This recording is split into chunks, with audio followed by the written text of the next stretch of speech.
വിവാഹ സമയത്ത് വെഡ്ഡിംഗ് കാർഡുമായി പോയ ശ്രീലക്ഷ്മിയോടും അവളുടെ അച്ഛനോടും അയാൾ വളരെ വിചിത്രമായിട്ട് പെരുമാറുന്നത് ഞാൻ കണ്ടതാണ്.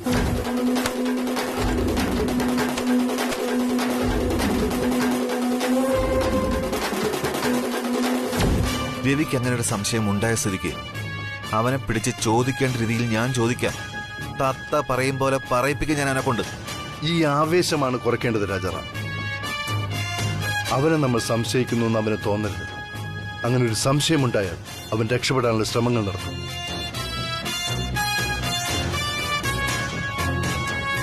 അവനെ എങ്ങനെ ഡീൽ ചെയ്യണമെന്ന് ഞാൻ പറഞ്ഞുതരാം. അവൻ ശരിക്കും ഭ്രാന്തനാണെങ്കിൽ അവൻ ഇനിയും ജീവിക്കും.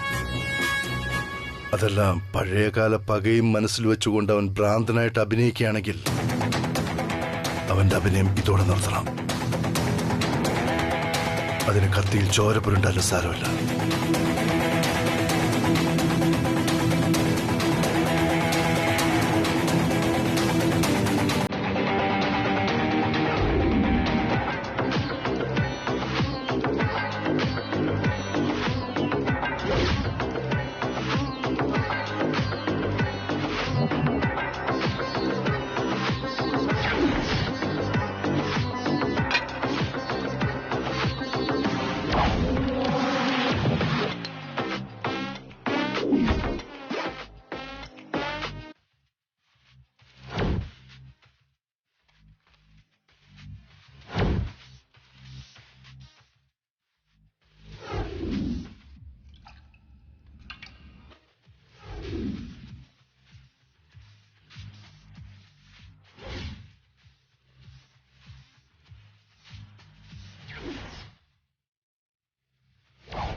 ശക്തനായ ശത്രുക്കളെ തിരഞ്ഞു നടക്കുന്നവൻ അറിയുന്നില്ല. ദുർബലനായ ഒരുവൻ ശത്രുവായി അവരിൽ ഒരാളായി കൂടെ തന്നെ ഉണ്ടെന്ന്.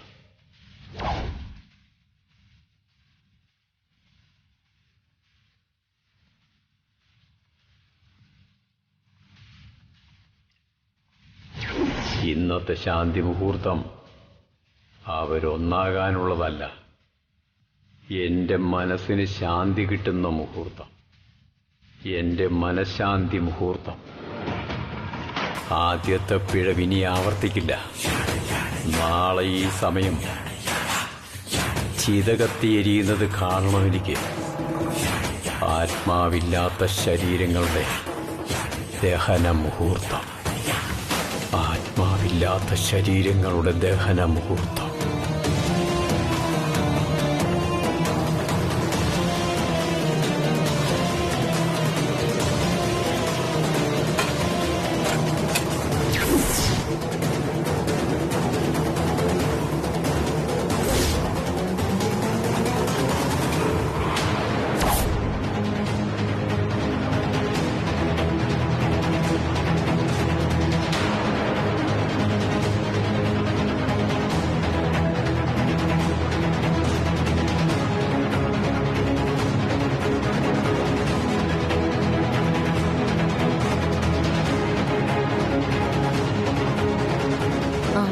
അമ്മേ, രവിസാറിന്റെ മുറിയിലെ ഒരുക്കങ്ങളെല്ലാം പൂർത്തിയായിട്ടുണ്ട്. മുഹൂർത്തം ആകാറായല്ലോ. അവരിതുവരെ എത്തിയിട്ടുമില്ലല്ലോ മോളെ. സാന്ദ്ര, നീ ഒന്ന് വിളിച്ചു നോക്കിയേ. ആ,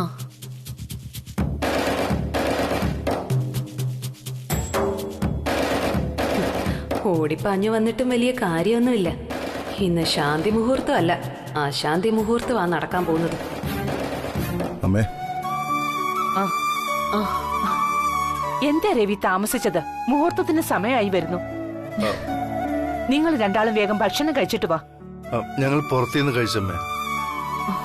അമ്മ കഴിച്ചില്ലായിരുന്നോ? ഞങ്ങളൊക്കെ കഴിച്ചു. നിങ്ങൾ പോയി ഫ്രഷ് ആകച്ചല്ലേ. സുകന്യ, അതിങ്ങ് കൊണ്ടുവരൂ.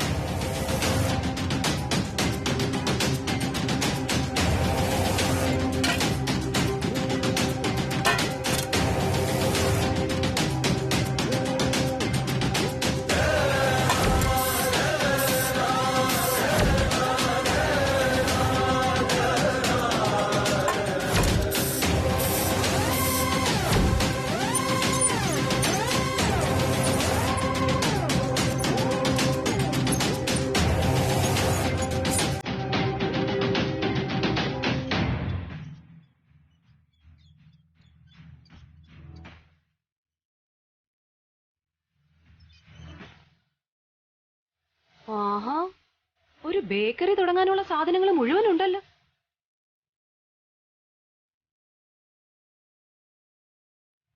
അതൊക്കെ രവിയുടെ മുറി കൊണ്ടുപോയി വെക്ക്. ശരി. വേണ്ട വേണ്ട വേണ്ട, അത് ഐശ്വര്യമായിട്ട് സാന്ദ്രയുടെ കയ്യിൽ കൊടുക്ക്. സാന്ദ്രയാ അതിന് പറ്റിയ ആള്. മടിച്ചു നിൽക്കാതെ വാങ്ങിച്ചോ സാന്ദ്ര.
എന്തു പറ്റി സർ? നത്തിങ് ശ്രീലക്ഷ്മി. സാറിന്റെ മുഖം കണ്ടാൽ അറിയാം എന്തോ ഉണ്ട്. എന്താ സർ? തന്നിൽ വല്ലാത്തൊരു ചേഞ്ച് ഉണ്ടെന്ന് തോന്നുന്നു. Something special. എന്ത് ചേഞ്ച്? മുടങ്ങിപ്പോയ നമ്മളുടെ ശാന്തി മുഹൂർത്തം ഫിക്സ് ചെയ്ത് അന്ന് രാത്രി കയ്യിൽ ഇതുപോലെ ഒരു ഗ്ലാസ് പാലുമായിട്ട് വന്ന ശ്രീലക്ഷ്മി അന്ന് വലിയ നാണക്കാരിയായിരുന്നു. ഞാൻ ആഗ്രഹിക്കുന്ന, അല്ലെങ്കിൽ ഏതൊരാണും ആഗ്രഹിക്കുന്ന, ജീവിതത്തിലെ ഒരു തവണ മാത്രം സംഭവിക്കുന്ന നാണത്തോടെയുള്ള ചിരി. പക്ഷേ ഇന്ന് ആ നാണം തന്റെ മുഖത്ത് കാണാനാകുന്നില്ല. അതാ ഞാൻ പറഞ്ഞ ചേഞ്ച്. താൻ തന്നെ ഒന്ന് ആലോചിച്ച് നോക്കിയേ. സാറ് കാത്തിരുന്ന പോലെ ആ ദിവസം നാണത്തോടെ കയറി വന്ന ശ്രീലക്ഷ്മി അല്ല ഈ ശ്രീലക്ഷ്മി. ഇപ്പൊ മുന്നിൽ നിൽക്കുന്നത് സാർ ഒരിക്കലും കാത്തിരിക്കാത്ത ഒരാളാ. ഓ, അതെന്താടോ? അപ്പോ തനിക്ക് ഞാനറിയാത്ത വേറൊരു മുഖമുണ്ടോ? അത് കൊള്ളാലോ. അപ്പോ മൊത്തത്തിൽ എത്ര മുഖമുണ്ട്? പിന്നല്ലാതെ. ഇത്ര പെട്ടെന്ന് ഇങ്ങനൊരു ചേഞ്ച് എനിക്ക് വിശ്വസിക്കാനാവുന്നില്ല. എന്തായിരുന്നു എന്റെ ശ്രീലക്ഷ്മിയുടെ അന്നത്തെ നാണം? ഇതെന്തു പറ്റി? അത് പിന്നെ മനസ്സിലായി. തനിക്കിതൊക്കെ ഒരു ശീലമായല്ലേ. തന്നെ കുറ്റപ്പെടുത്തിയിട്ട് കാര്യമില്ല. ശാന്തി മുഹൂർത്തം എന്നൊക്കെ പറഞ്ഞ് എത്ര ദിവസമാണ് നമ്മൾ വെറുതെ സ്പോയിൽ ചെയ്ത്. അമ്മയുടെ ഓരോരോ വിശ്വാസങ്ങളല്ലേ. അതാ പിന്നെ ഞാനും പോട്ടേന്ന് വെച്ചത്. താൻ ആ ഗ്ലാസ് അവിടെ വെച്ചേ, എന്നിട്ട് വാ.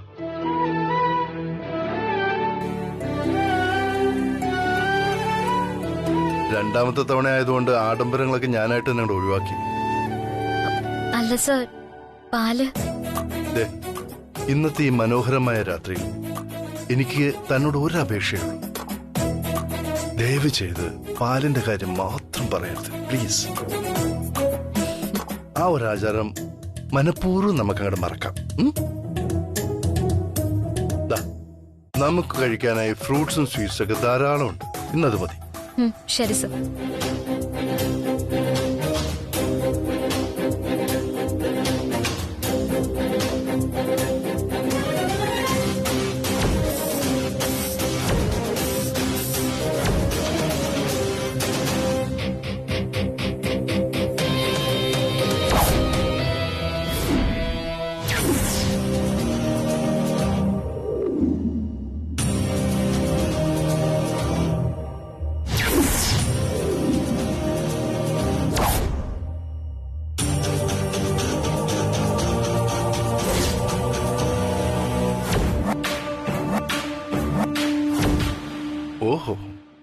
അപ്പോ ഇന്നെന്റെ പ്രിയതമ വളരെ ഫാസ്റ്റ് ആണല്ലോ.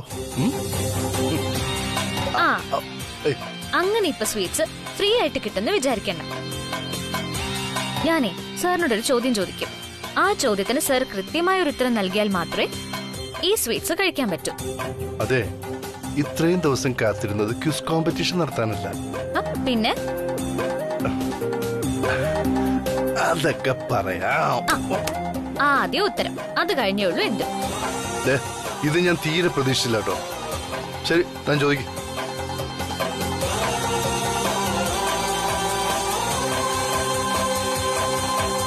എന്റെ രവിക്ക് ഏറ്റവും ഇഷ്ടം ആരെയാ? ശ്രീലക്ഷ്മിയാണോ അതോ രാജനന്ദിനിയാണോ? എന്താ ശ്രീലക്ഷ്മി, എന്താ ഇപ്പൊ ഇങ്ങനൊരു ചോദ്യം? ഓ, എനിക്ക് മനസ്സിലായി. രാജനന്ദിനിയായ ഏറ്റവും ഇഷ്ടം എന്ന് പറഞ്ഞാൽ എനിക്ക് വിഷമാവും എന്നല്ലേ രവി കരുതുന്നേ? അതോ എന്നെയാണ് ഏറ്റവും ഇഷ്ടം എന്ന് പറഞ്ഞാൽ രാജനന്ദിനിക്ക് വിഷമാവും ഓർത്താണോ?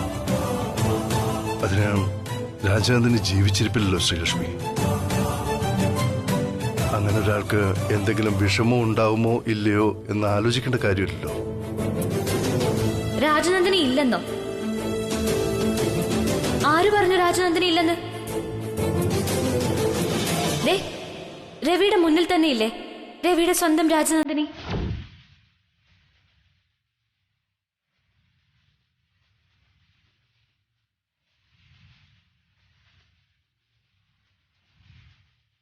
നിനക്ക് വേണ്ടി നിന്നിൽ ചേരാനായി തപസ് ചെയ്ത് നിനക്കായി കാത്തിരുന്ന നിന്റെ രാജനന്ദിനി നിന്റെ മുന്നിൽ ഇങ്ങനെ നിൽക്കുമ്പോ രാജനന്ദിനി ഇല്ല എന്ന് രവിക്ക് എങ്ങനെ പറയാനാവും? ശ്രീലക്ഷ്മി, ഞാൻ പറയുന്നത് ഈ ലോകത്ത് നിന്നും എന്നെ വിട്ടുപിരിഞ്ഞ രാജനന്ദിനെ കുറിച്ചാണ്.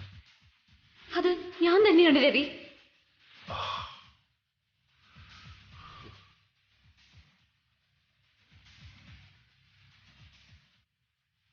സർ, സാറിന് വിഷമായോ? സോറി, ഞാൻ സാറിനൊന്ന് വെറുതെ കളിയാക്കാൻ വേണ്ടി പറഞ്ഞതല്ലേ. Sorry sir.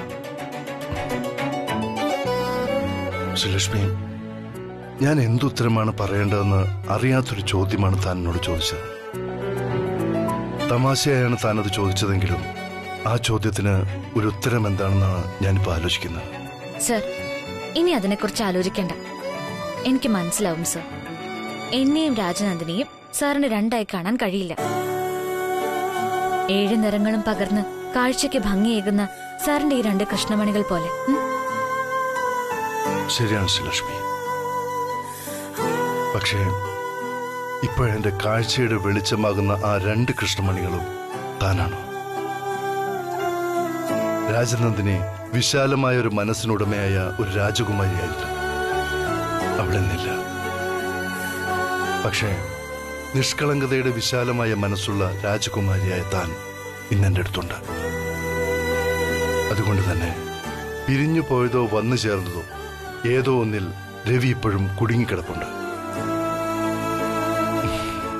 വന്നു ചേർന്നതിൽ എന്ന് പറയാനാണ് എനിക്ക് കൂടുതൽ ഇഷ്ടം. അങ്ങനെയാണെങ്കിൽ ഞാൻ രാജനന്ദിനെ പോലെ പെരുമാറിയാൽ രാജനന്ദിനി ഇല്ല എന്ന് തോന്നൽ സാറിന് മാറില്ലേ? താൻ എന്തിനാ രാജനന്ദിനിയെ പോലെ പെരുമാറുന്നു?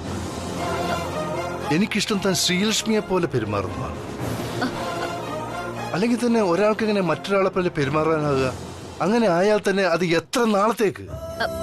അതല്ല സർ, ഞാൻ അങ്ങനെ പെരുമാറിയാൽ സാറിന് രാജനന്ദിനി ഉണ്ട് എന്ന് തോന്നില്ലേ? ശ്രീലക്ഷ്മി, മതി, നിർത്ത്, മതി. താനെന്താ ഏതെങ്കിലും വീക്കിലി നോവൽ എഴുതാൻ ഉദ്ദേശിക്കുന്നുണ്ടോ? തന്റെ ഭാവനകളും ചിന്തകളും എല്ലാം കൊള്ളാം. പക്ഷേ ഇനിയും ഇതിനെക്കുറിച്ച് പറയാനാണ് ഉദ്ദേശിക്കുന്നതെങ്കിൽ ഞാൻ ലൈറ്റ് ഓഫ് ചെയ്തിട്ട് കിടന്നുറങ്ങാൻ പോകും. അയ്യോ സർ, വേണ്ട, പെണങ്ങല്ലേ. നിർത്തി. ഇനി രാജനന്ദിനെ കുറിച്ച് ഞാൻ ഒന്നും പറയില്ല. സോറി. പിണക്കം മാറിയെങ്കിൽ മധുരം ആകാല്ലേ?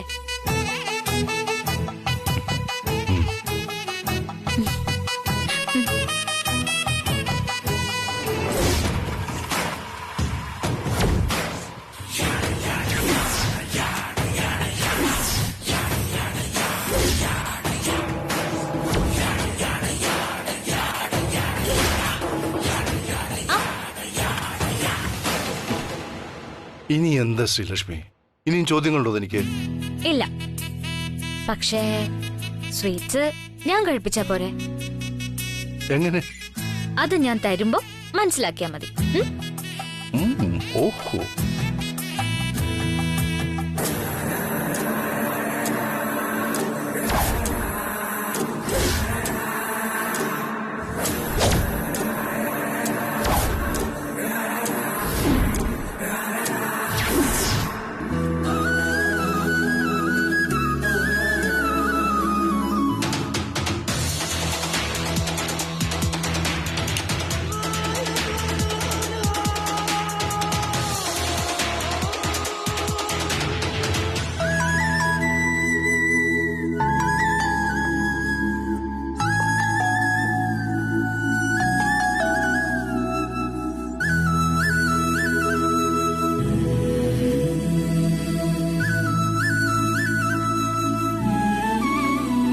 മദറിലോ, മദറിലോ, വേഗം ഒന്നിങ്ങി വന്നേ. മദറിലോ,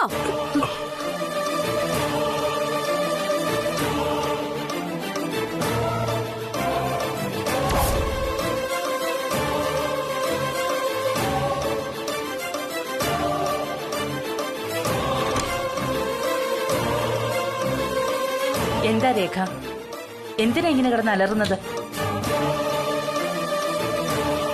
എല്ലാവരും അറിയേണ്ട ഒരു രഹസ്യമാ എനിക്ക് പറയാനുള്ളത്.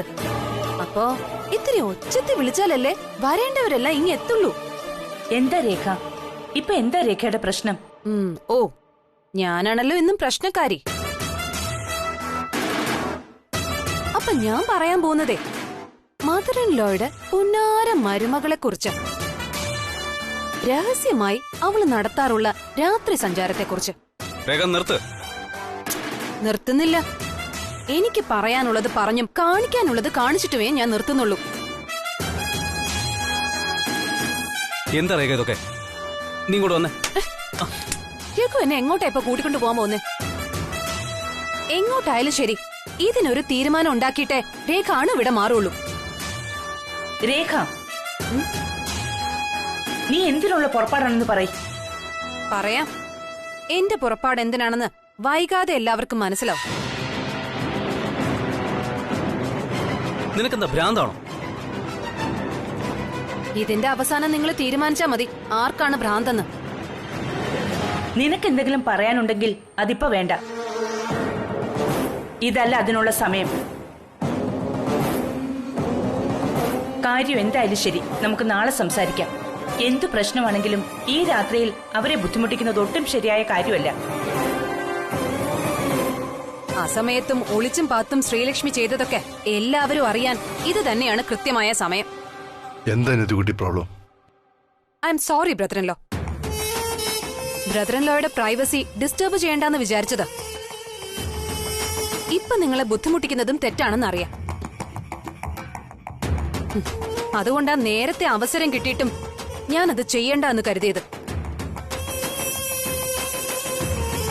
പക്ഷെ ഇത്രയൊക്കെ ചെയ്തു കൂട്ടിയിട്ട് ഉത്തമയായ ഭാര്യയെപ്പോലെ വീണ്ടും ബ്രദർ-ഇൻ-ലോയെ ശ്രീലക്ഷ്മി പറ്റിക്കുവാണല്ലോ എന്ന് ഓർത്തപ്പോ എനിക്ക് ഒരു സമാധാനവും കിട്ടുന്നില്ല. അതാ ഞാൻ ഇപ്പൊ തന്നെ എല്ലാവരെയും ഇത് അറിയിക്കാൻ തീരുമാനിച്ചത്. രേഖ ആവശ്യപ്പെട്ട പ്രകാരം എല്ലാരും വന്നില്ലേ? ഇനി എന്താ പറയാനുള്ളതെന്ന് വെച്ചാ പറയാം. അന്നൊരു ദിവസം മദർ-ഇൻ-ലോ ശ്രീലക്ഷ്മിയോട്, അയ്യോ സോറി, ഈ വീട്ടിലെ ഗൃഹനാഥയോട് രാജനന്ദിനിയുടെ ആഭരണങ്ങൾ എടുത്ത് അണിഞ്ഞോളാൻ പറഞ്ഞപ്പോ അത് വേണ്ട, എനിക്ക് ആഭരണങ്ങളോട് ഭ്രമമില്ല എന്നൊക്കെയല്ലേ അന്ന് പറഞ്ഞത്.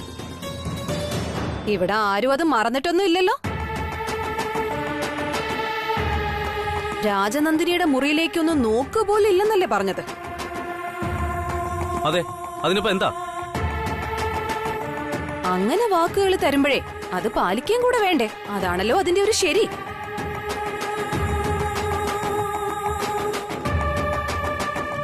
അന്ന് ഒരു കാര്യം കൂടി പറഞ്ഞിരുന്നു, എന്റെ ഭർത്താവിന്റെ തീരുമാനമാണ് എന്റെ തീരുമാനം, അതിനപ്പുറത്തേക്ക് ശ്രീലക്ഷ്മി പോവില്ലാന്ന്. എന്നിട്ട് ഭർത്താവ് ഉറങ്ങിക്കഴിയുമ്പോ കൊടുത്ത വാക്കും പറഞ്ഞ കാര്യങ്ങളും സൗകര്യപൂർവ്വം അങ്ങ് മറന്നു. അതിന് വിപരീതമായി പ്രവർത്തിക്കും.